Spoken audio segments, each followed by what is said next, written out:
There are products, and then there are systems. The most recognizable drink on Earth was never just a beverage. It began as an experiment, born not in a corporate office, but inside the fractured mind of a war survivor. In the aftermath of the American Civil War, a former Confederate officer named John Stith Pemberton returned home carrying something far heavier than defeat: an addiction to morphine. Like many veterans of that era, pain management had turned into dependency, and dependency demanded a solution. So he turned to chemistry. In 1886, inside a modest laboratory in Atlanta, he created a dense, dark syrup, a formulation built from two botanical stimulants pulled from opposite sides of the world: coca leaves from South America, kola nuts from West Africa. This wasn't designed to be refreshing, it was engineered to stimulate. Marketed as a nerve tonic, the drink promised relief from exhaustion, depression, and mental fatigue. From a technical standpoint, it was closer to a pharmaceutical compound than a soft drink. But Pemberton made one critical mistake. He understood chemistry, but not scale. For just $2,300, he sold the rights to a businessman named Asa Candler. That decision didn't just transfer ownership, it triggered transformation. The first industrial mutation. By the 1990s, public perception around cocaine had shifted. Regulatory pressure forced a redesign of the formula. Candler responded with a subtle but brilliant move. Instead of eliminating coca entirely, he used spent leaves, raw material already stripped of its active narcotic properties. What remained was flavor, without the legal risk. This created something extraordinary, a product that preserved its identity while escaping regulation. Even more importantly, it created a barrier. Coca-Cola secured a rare federal exemption to import coca leaves, a privilege no competitor could replicate. The formula became more than a recipe. It became a protected system. The $1 mistake that built an empire. Candler believed Coca-Cola belonged in soda fountains, freshly mixed at pharmacies. So, in 1899, he sold the bottling rights across the United States for just $1. To him, glass bottles were inefficient, heavy, expensive, risky. But that mistake accidentally invented one of the most powerful business models in history.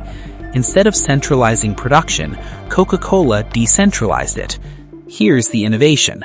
They didn't ship the drink, they shipped the concentrate.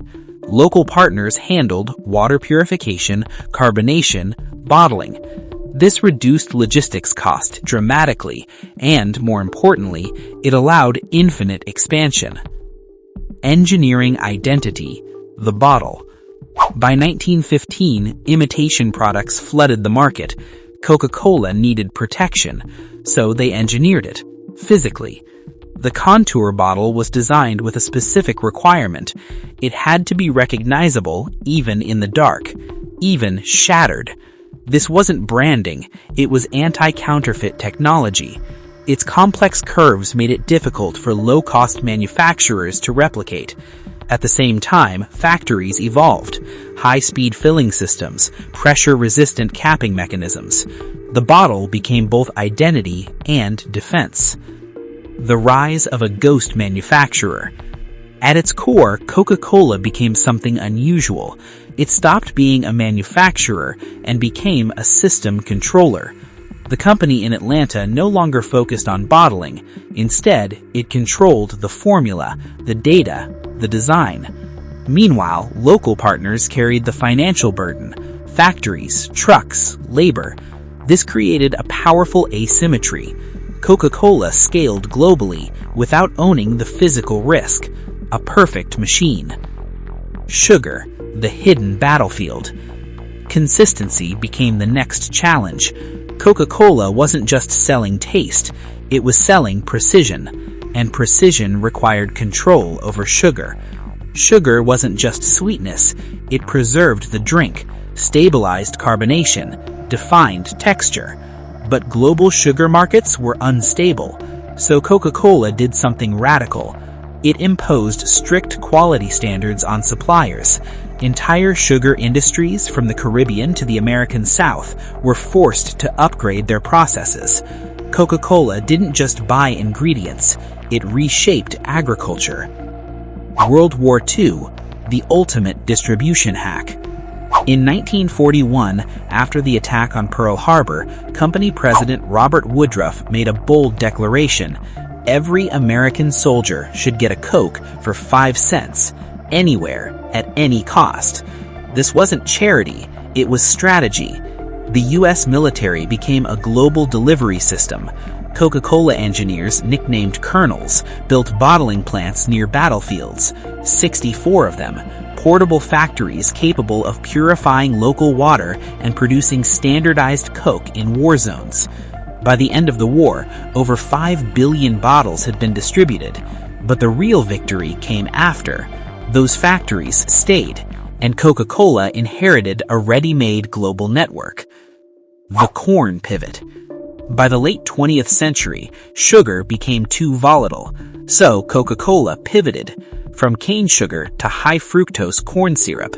This wasn't about taste, it was about control.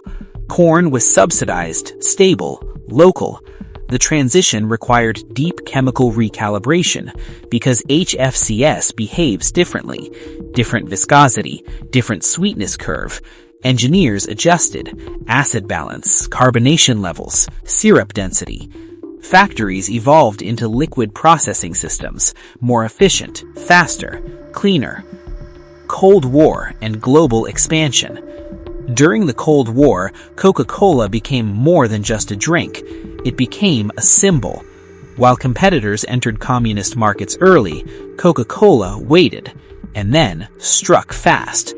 After the fall of the Berlin Wall, they deployed entire production systems into Eastern Europe. Not just products, infrastructure, factories, supply chains, distribution. Within years, Coca-Cola wasn't entering markets, it was becoming part of them. The water transformation. As health concerns grew, soda demand faced pressure, so Coca-Cola adapted. It returned to its roots, but with a twist. Water. Brands like Dasani turned ordinary tap water into a standardized global product. Process: strip all minerals, reverse osmosis, rebuild composition artificially. Result: identical taste worldwide, unlimited scalability. Water became a manufactured product. The final evolution: controlling habit. Today, Coca-Cola is no longer just a company, it's infrastructure, a system powered by data, logistics, behavioral science. Through vending machines and analytics, it tracks consumption patterns in real time, adjusting supply before demand even changes. This is not just distribution, it's prediction. Conclusion: Coca-Cola didn't win by making the best drink. It won by mastering something deeper: human behavior. It standardized a feeling and delivered it everywhere. From a war veteran's experiment to a global system of habit. This isn't just a beverage story, it's the story of how desire itself was engineered.